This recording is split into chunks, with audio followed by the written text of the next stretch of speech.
زاتر شاویم تر سر پاتا لب دخپل دل بر یو پیر و چې هغه خپل کتاب لیکلی او کتاب کې ناکردا ناکاره خبرې لیکلې وې هدایت السالکین په هغه کې هغه داسې خبرې لیکلې وې چې کما د دوی عقیده ده پیران خو هوښیار دي د ټولو پیرانو عقیده همغه ده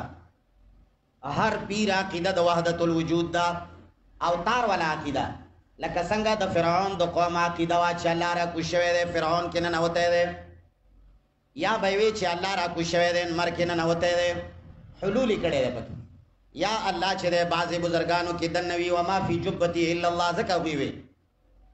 دا د اوتار عقیده یې وه نو هغه خپله عقیده ښکاره کړې وه او دا نور پیران یې نه ښکاره کوي دا هوښیار دي و هغه لږ نر و نر به ورته ووایه هغه خپله عقیده ښکاره کړې وه کله به وی چې په زه صفت رحمانیت سره الله سره په عرش باندې مستوي یم کله به وی چې بدر کې پیغمبر علیه السلام زما په مدد باندې هلته غلبه حاصله کړې ده دا د ټولو عقیده ده دا نه چې کني پیر سیف الرحمن المحترم دا خبرې کولې او دوی نه کوي دوی کولی نشي عقیده د ټولو یوه دا ګنده عقیده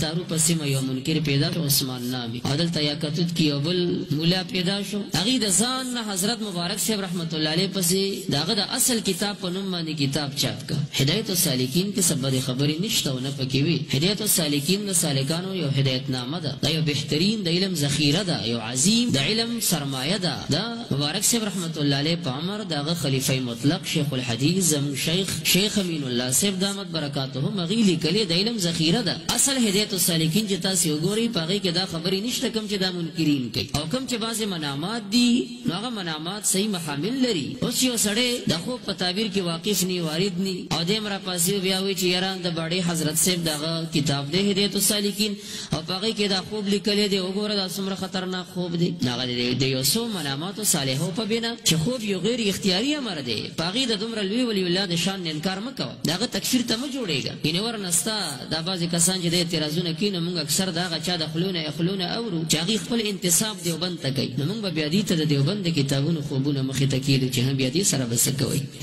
تذکرة الرشید کې یو خوب ذکر دی را روان مباحثو کې به د هغې تفصیل راشي انشاءالله چې څومره اشکالات د دې دي یو به هم نه پرېږدو ښه ټول به انشاءالله مجاب کوو نو د خوبونو باره کې صرف اشاره کې درته وایم تاسو تم او څوک چې زموږ ریکارډ اوري هغې ته چې تذکرة الرشید کې د دیوبند علماو د یو مشر خوب ذکر کوي چې ما باری تعالی خوب کې ولیدو ناستو او زه راواغستم په خپل پتون باندې ځان ته غېږ کې کېنولم نو چې د باډۍ حضرت صاحب د مریدانو خوبونه هغه ته منسوب کوئ او د هغه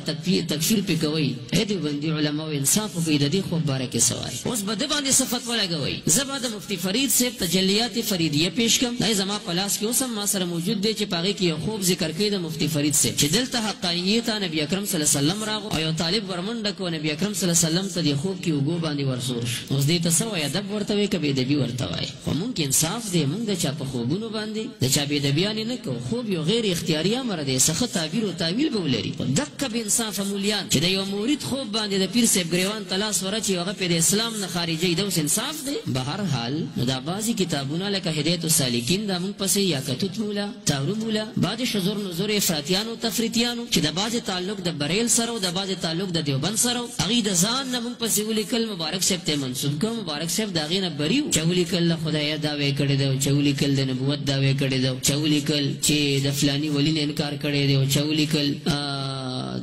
دا دعوې کړې ده فلان دا ټول دروغ هغه باندې او بعضې هغه خبرې چې هغه د دې کوتا نظر او کوتا عقل او د عقل نه وره و فوق دي د هغې صحیح محامل شته په مردان کې مازو ګړی خوا کې امین الله مولوي صاحب علیه الرحمه هغه هلته شته ورشئ که نران یې هغه سره خبرې وکړئ د هدایت السالکین متعلق او که هغه نه یارېږئ بادر کلي کې زه درته ناست یم راشئ ما سره په هدایت السالکین خبرې وکړئ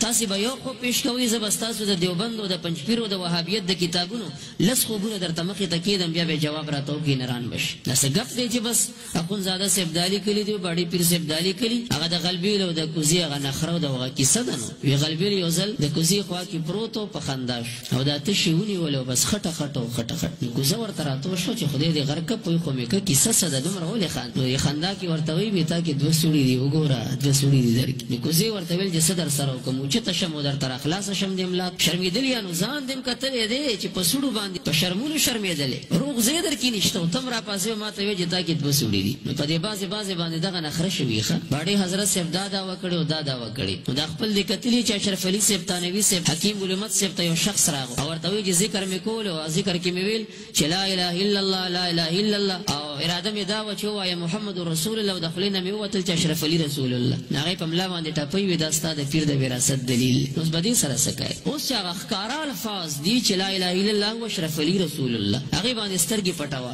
او دې خوا د یو مرید خوب راواله او د باډۍ حضرت صاحب یې بدنامه وه چې باډۍ پیر صاحب دا کړي او دا کړي د انصاف چېرته لاړو ای د دیوبند مولیان ای د دیوبند علماو که تاسو منصفین یئ انصاف والا یئ نو هغه انصاف ستاسو چېرته لاړو چې دومره ځان ته بیا حق پرست وایي د حق پرستۍ دعوه کوئ چې د شریعت نه خلاف د چا خبره نه منئ نو څه لګوئ فتوا که نه چې یو سړی ووایي زه د استفتاء کوم یو سړی ووایي لا اله الا الله و اشرف علي رسول الله څه حکم پې لګوئ شابئ راکئ فتوا د باډۍ حضرت صاحب ته تکړه یئ افرین ستاسو پر انصاف باندې دا ستاسو انصاف دی دا بعضې خبرې چې مبارک صاحب ته منسوب دي دا صرف افترا ده د هغه پسې کتابونه ولیکلی شو او د ځان نه پکې